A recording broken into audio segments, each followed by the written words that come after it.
Well, now let's drill down into Emmanuel Jimmy's agenda at the Shippers Council. But first, a brief assessment of the maritime sector in the outgoing year 2021. Live from here to discuss this is a renowned maritime journalist. Asu Beks is also the CEO at Maritime Media Limited. Thanks for making it despite this snarling Lagos vehicular traffic. We appreciate it. Yeah, good evening.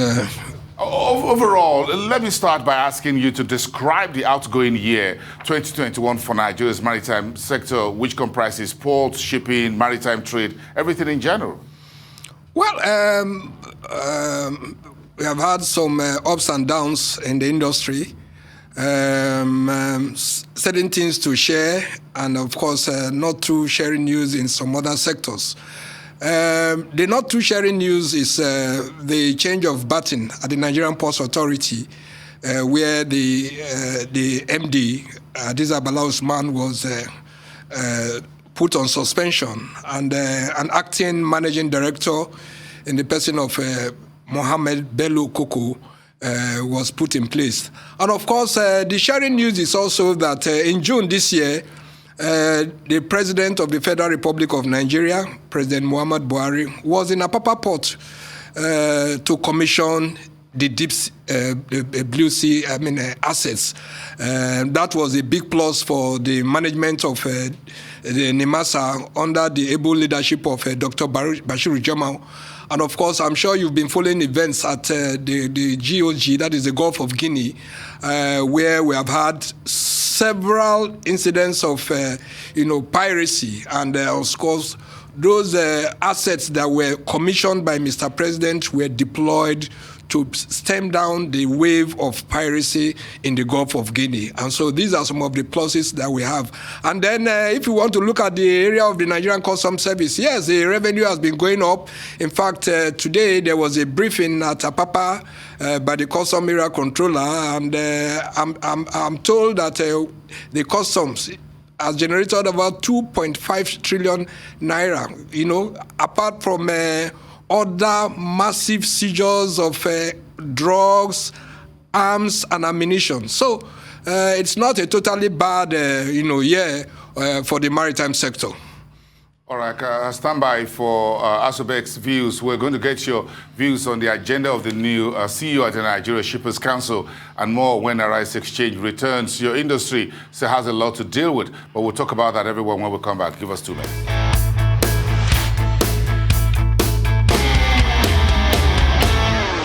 Welcome back to the show. The Executive Secretary of the Nigeria Shippers Council, Emmanuel Jimmy, last night unveiled his 4-year agenda to the media, which had Asu Beks, the CEO at Maritime Media Limited, in attendance. Asu's with me here at the Arise Studios to continue this conversation. Asu, thank you. You listened to the Shippers Council chief yesterday. What did you make of his agenda and the shipping sector as a whole? Well, very impressive. And within 5 months, Mr. Jimmy has made Nigerians understand that he's ready to work. And of course, he's stepping into the big shoes left behind by his predecessor, Barrister Hassan Bello, who was Executive Secretary for 8 years. And Barrister Hassan Bello was a man that some of us call the godfather of the maritime industry, somebody who kept his phone open for 24 hours and was ready to work.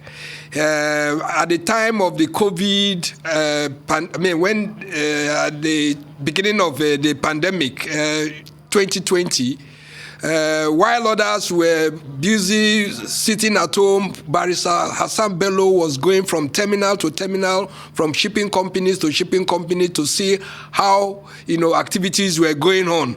And so for a man like Jimmy, when he came in, he told all of us that, look, I'm stepping into very big shoes, but that he was prepared to learn. And from the agenda that he rolled out yesterday, it clearly indicates that, yes, he's ready to work. And I'm sure that if he gets the cooperation, which the industry stakeholders are ready to give to him, I'm sure that he's ready to make his mark as a CEO of Nigerian Shippers Council. Your industry also is an industry that is quite huge. and oftentimes the few issues that kept people wondering what's going on in your sector. For example, last week, Nigeria lost another opportunity to be elected into the Category C of the International Maritime Organization. What went wrong last week? We'll get to talk about more. Oh, are we going to the loss, or we are still on Jimmy? Let me know where we. Yeah, we'll discuss the Jimmy issue. Yes. Okay. Yeah. You see, a lot of factors. If you look at it, it's not the first time we are losing this Category C thing, and to be on that Category C, it needs. There was an audit query that the IOMO sent to Nigeria in 2016, certain issues that we were supposed to answer, and we were given about 90 days then, to answer those queries. And I'm sure that the Bashiri Jamo administration has done most of those things, but in this kind of situation, diplomacy is involved, perception is also involved, and of course, don't forget the issue of technical competence. So these are the three things that came into play. Remember, in 2019, when we lost the same Category C, there was a gang up against Nigeria by our neighbors who said we shouldn't have unilaterally closed our borders. So that was what they used against us in 2019 when we lost that Category C. I don't know what was at play this time around, but I know that both the Ministry of Transportation and the technical team in NIMASA, they work day and night. In fact, part of that deployment of maritime assets launched by Mr. President in June this year at the Apapa Port was part of the strategy to build confidence. And there were a lot of recommendations from the Secretary General of the International Maritime Organization. But unfortunately, the IMO is like our INEC. When it comes to voting, they are not the ones doing the voting. And so maybe we didn't do well in the terms of diplomacy, and that is why we lost out. But I'm sure that we have learned our lessons, perhaps in a bitter way, and I'm sure that next time we are going, in the next 2 years, I'm sure we'll be able to gain back our seat. Where in a contest where the likes of Kenya, Morocco, and Egypt will beat us, hands down. I'm not sure that the Jamo administration in NIMASA will allow that happen again. We have learned our lessons. Okay, so where are we on the Cabotage Act? That arrangement was to help indigenous ship owners. Yes, it's sad. Almost 17 years after the Cabotage Act was put in place, and there was this provision for a cabotage vessel financing fund, for which every vessel that comes into Nigeria, there's a 2% deduction. And for good 17 years, not a single kobo has been disbursed.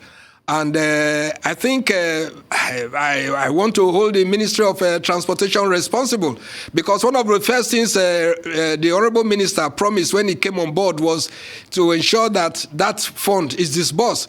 Because if you look at what is going on in the international maritime arena, most of the vessels, not just most, lifting our crude and bringing refined products are owned by foreigners. And so the Cabotage Vessel Financing Fund was a fund put in place to help indigenous ship owners build capacity.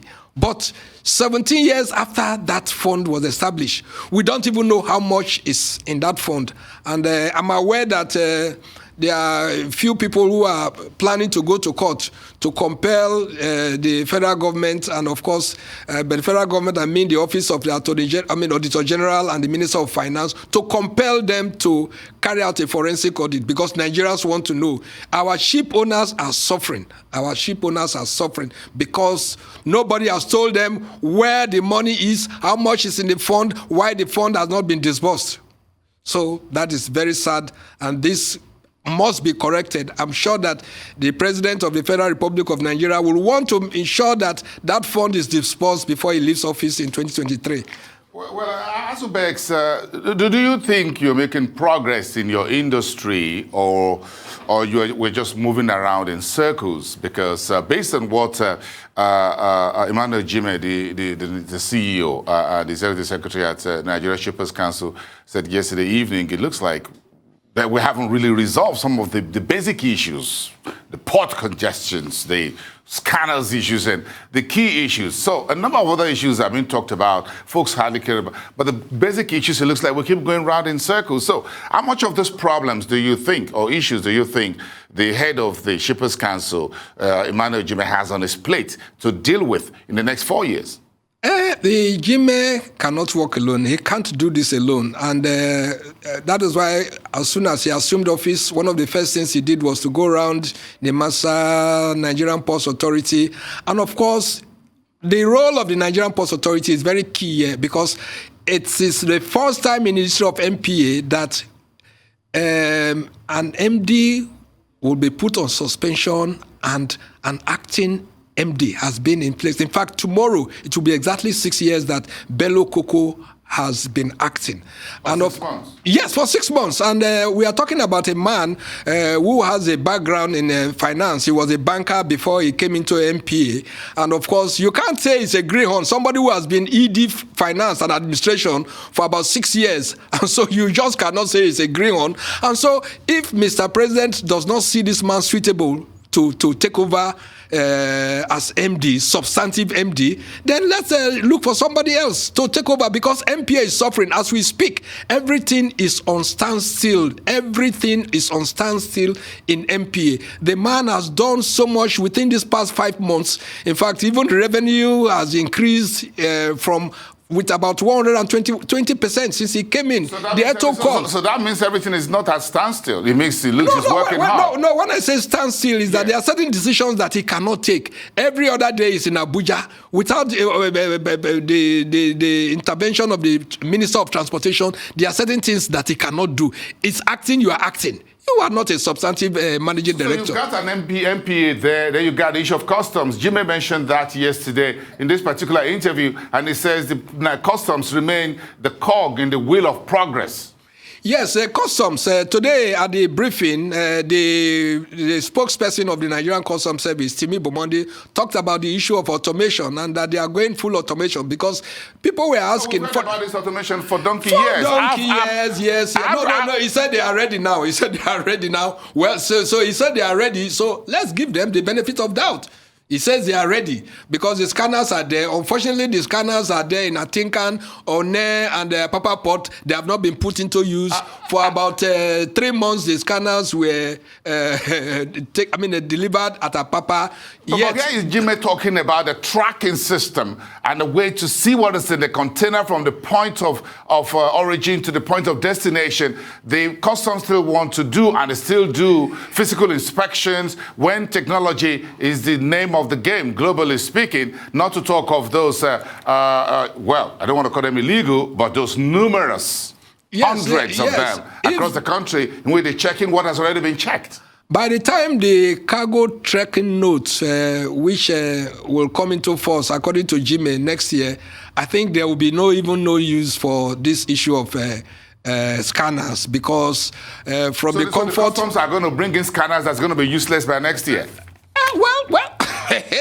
Somebody got a contract. That's the way we are investing in this country. That's in your industry. We invest multi-million dollars in scanners, and we're bringing in another technology next year that will render them useless, in a way of speaking. Because what if you can use electronic means to see what is in the container? Why do you want to scan? No, well, this issue of cargo tracking notes has been on for years. And at a point, it was like there was some drawback, but I think it has come on stream now, and this is one of the things that Jimmy wants to succeed. By the grace of God, he told us yesterday, I'm sure you were also there, when he said the issue of the National Transport Commission bill has passed second reading, and they are following from the House of Rep. I'm sure it will move to the Senate. By the time that bill comes into play, all these issues that we're talking about, synergy in the maritime sector, all will be resolved. And I'm sure that the Jimmy that we saw yesterday is somebody who is ready to make a difference in the sector. But it needs the cooperation of agencies like the Nigerian Customs Service, NIMASA, and of course the Nigerian Ports Authority. Give me 30 seconds, Asu Beks. You need to make progress in your industry. Do you think you're going to make that progress next year? I am very. I think what Mr. President should do, number one, now as we speak, to look for a substantive managing director at the Nigerian Ports Authority. Give it to Coco if you think that Coco deserves it. Yes, but if it's not good enough, then look for somebody else to take over. Then from customs. I don't know. You don't know what else to say. I don't know what to say because the current CG of the Nigerian Customs Service. He is also talking about automation, but it's not moving at the same level with other... You are short of words, Asu Beks, because I spent the early days of my career reporting maritime as well, so I have a transportation. I have a bit of an idea of that about 31 years ago, so I understand it's been one big issue. But we'll keep talking about it. Thank you so much for your deep insight into some of these vexed issues in the Nigerian maritime sector. Asu Beks, journalist and CEO at Maritime Media. See you again on the show.